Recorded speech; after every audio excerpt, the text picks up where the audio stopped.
The Seeandbee was designed by naval architect Frank E. Kirby for the Cleveland Buffalo Transit Company of Cleveland, Ohio.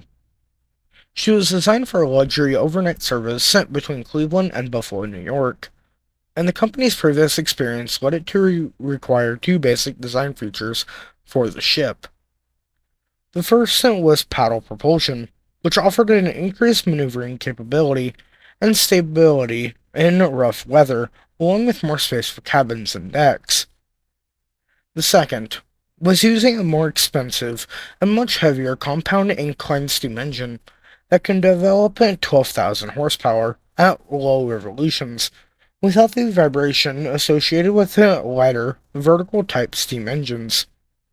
It felt that meeting these design features would improve passenger comfort and their desire for a good night's sleep. The ship was built by Detroit Shipbuilding Company, soon to be acquired and renamed American Shipbuilding Company of Weeditt, Michigan. The Seeandbee was the largest side-wheeled steamer in the world at the time, and was launched on the 9th of November, 1912.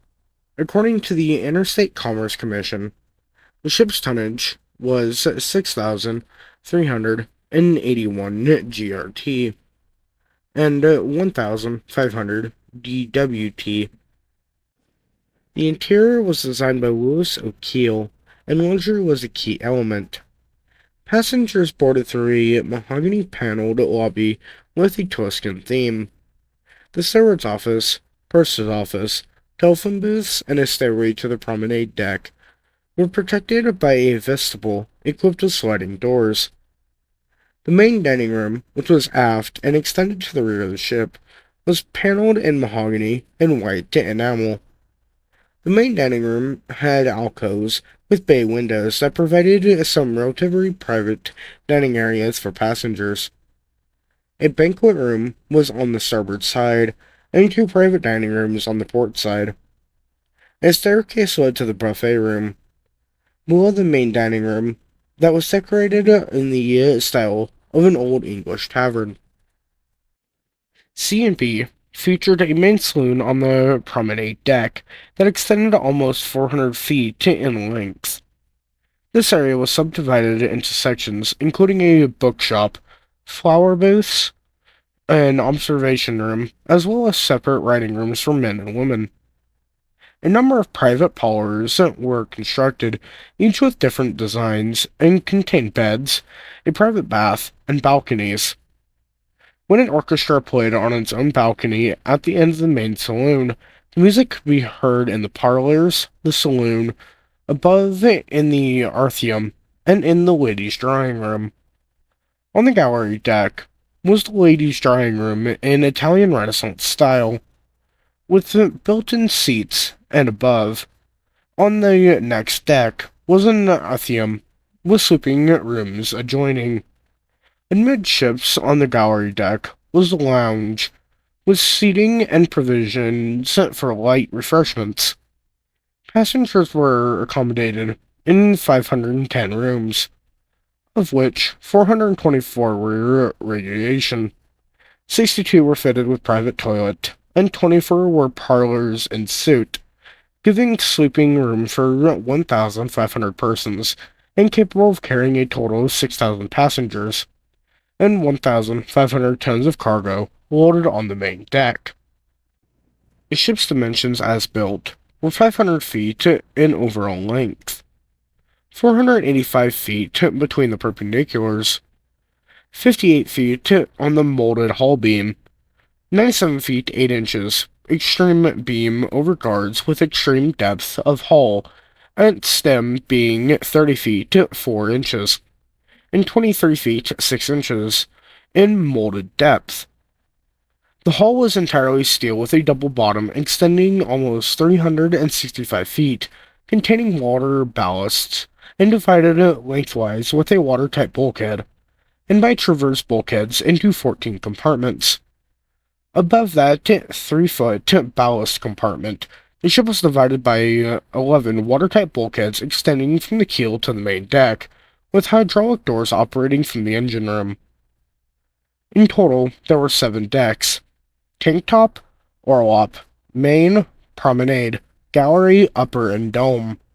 Steel is used to the promenade deck, with fire protection for beams above that level, and fireproof doors providing compartmentalization and steel fire curtains in cargo spaces. For firearm purposes, the vessel was divided into 50 sections, with fire hydrants spaced so that the permanently attached hoses reached every point in the vessel, and an extensive sprinkler system. Propulsion was made by an incline, 3-cylinder steam engine below the main deck, with only the main bearing tops, upper parts of the valves, and handling levers above the main deck. The engine was unique in using a Wooster gear normally used on locomotives, who drive a coreless gear for the 2 low-pressure cylinders and the poppet-type valves on the high-pressure portion. The speed guaranteed by these engines was 22 miles per hour, or 19.1 knots, and was met by the engines at 12,000 IHP at 31 revolutions per minute. The high-pressure cylinder, 66 inches in diameter, was centered between the 2 low-pressure cylinders of 96 inches in diameter, with steam provided by 6 single-ended and 3 double-ended Scotch boilers. Forward of the engine room, delivering steam at 165 psi. The single-ended boilers were 14 feet inside diameter by 10 feet 6 inches length, and the double-ended boilers were 14 feet 2.1875 inches mean the diameter by 20 feet to 5.5 inches in length.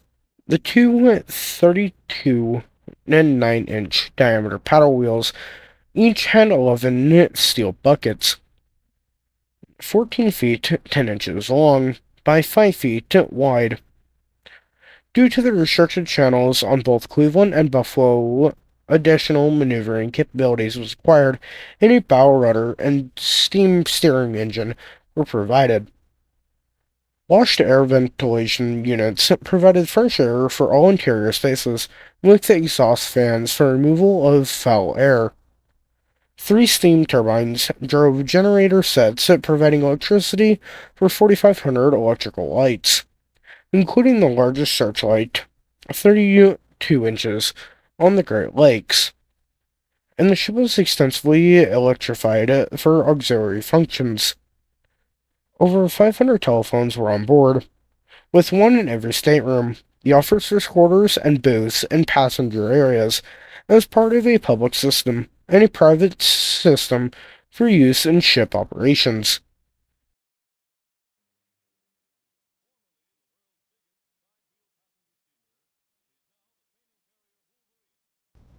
The name for the ship, the Seeandbee, was based on the initials of the company that owned the ship, and was chosen by means of a contest in which the winner received a prize of $10 and a free trip on the ship.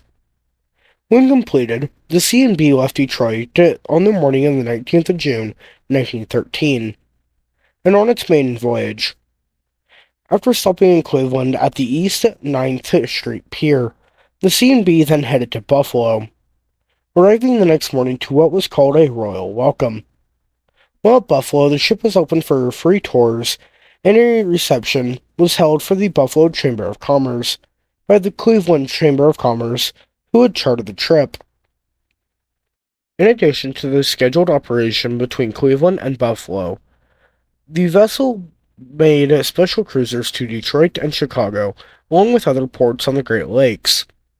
In an advertisement dated on the 19th of June, 1914, the cost to travel between Cleveland and Buffalo on the Seeandbee was touted to be less than a railroad ticket, and that any railroad ticket for travel between the two cities would be accepted.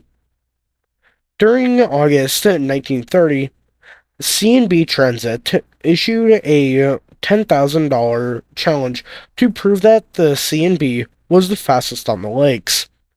But the challenge was never accepted by any other steamship companies. For the 1933 Chicago World Fair, the Seeandbee was scheduled to make a number of all-inclusive trips that summer. Prior to the start of the 1937 sailing season, the Seeandbee underwent refitting. A large ballroom was constructed on the upper deck. Stateroom spaces were converted into parlors, and new showers, baths, and beauty parlors were added to the ship.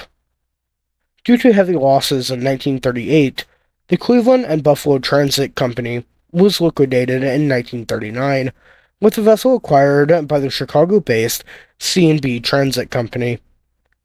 The Seeandbee was used to short excursion trips as well. A 1940 newspaper article from Buffalo, New York, shows that the Seeandbee was booked by the local Democratic Party office for their annual lake cruise and party rendezvous from 1 p.m. to midnight.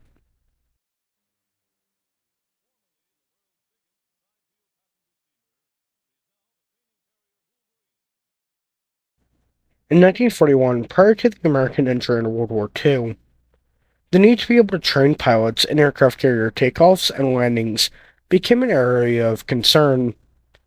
There were a limited number of aircraft carriers available, and these were assigned to frontline duties. Commander Richard F. Whitehead made the initial proposal to convert lake steamers into training aircraft carriers, but his idea was met with little interest. Following the Japanese attack on Pearl Harbor, his proposal was fast-tracked by Admiral Ernest J. King, Chief of Naval Operations. The option of using a lake steamer decided upon for a number of reasons, including that a new ship wouldn't have to be built from scratch, which would free up resources for other ships' production, and that a suitable size ocean vessel or an existing aircraft carrier was too wide to fit through the Welland Canal. The Navy would acquire the Seeandbee from the Seeandbee Transit Company on the 12th of March 1942 for the price of $756,500 and designated her as an unclassified miscellaneous auxiliary vessel, or IX-64. The Seeandbee's existing superstructure was removed at Cleveland, Ohio, and the ship was towed to Buffalo to undergo refitting by the American Shipbuilding Company. From the 6th of May 1942, a 550-foot long wooden flight deck was installed. A new bridge island was built, resting cables were installed, and the funnels were re-added to the starboard side of the ship, along with other modifications. Unable to fit in a dry dock due to its size, the ship was refitted while still afloat. At its peak, a crew of 1,250 men worked around the clock, and it was reported that 45 miles of welding, as well as 57,000 bolts with washers and grommets, were used during the refit operations. A Coast Guard substation was set up to provide security for the work, and no pedestrians or vehicles were allowed near the work site. The name Wolverine was approved on the 2nd of August 1942, with the ship being commissioned on the 12th of August 1942 at Buffalo, New York. The commissioning ceremony was closed to the public and was attended by only certain dignitaries. The new crew and roughly 500 workmen were still on board, intended to operate on Lake Michigan. The IX-64 received her name because the state of Michigan is known as the Wolverine State. The Wolverine began her new assignment in January of 1943. Stationed at Chicago, Illinois, on what came to be called Navy Pier, and was assigned to the 9th Naval District Carrier Qualification Unit. Her sister ship, the USS Sable, would join the Wolverine in May of 1943, and the ship began to be casually referred to as the Corn Belt Fleet. By the 7th of May 1943, it was reported that the 7,000th successful landing had been made on the Wolverine. In conjunction with the NAS Glenview, the two paddle carriers offered critical training in basic carrier operations to thousands of pilots and also to smaller numbers of landing signal officers, or LSOs. The Wolverine and the Sable enabled the pilots and LSOs to learn to handle takeoffs and landings on a real flight deck. The Sable and the Wolverine were a far cry from frontline carriers, but they accomplished the Navy's purpose, qualifying naval aviators fresh from operational training and carrier landings. The Wolverine and the Sable were not true aircraft carriers, as they had certain limitations. One was that there was no elevators or hangar decks to store damaged aircraft. If all the storage spaces on the flight deck were filled with damaged aircraft, the day's operations were over and the carriers headed back to their piers in Chicago. Landing aircraft on calm days became more problem for the carriers. Neither carrier was able to generate sufficient speed to meet the wind over deck, or WED. Landing minimums for aircraft such as the F-6F Hellcats, the F-4U Corsairs, the TBM Avengers, and the SBD Dauntlesses. When there was little to no wind on Lake Michigan, operators often had to be curtailed. Occasionally, when low wind conditions persisted for several days, and the pool of waiting aviators started to bunch up, the Navy turned to an alternative system of qualifications. The pilots qualified in the SNJ Texans, even though most pilots had last flown the SNJs 4 or 5 months earlier.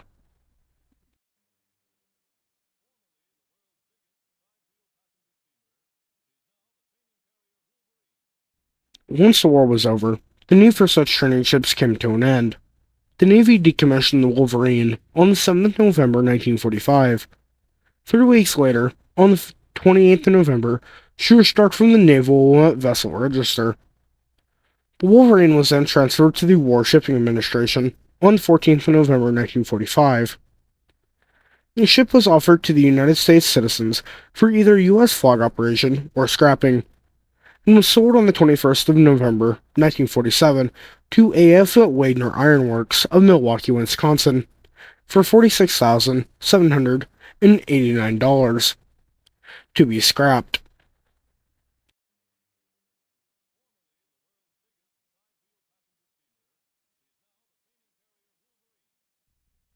The Department of Justice brought a case regarding the sale of the Seeandbee to the United States government.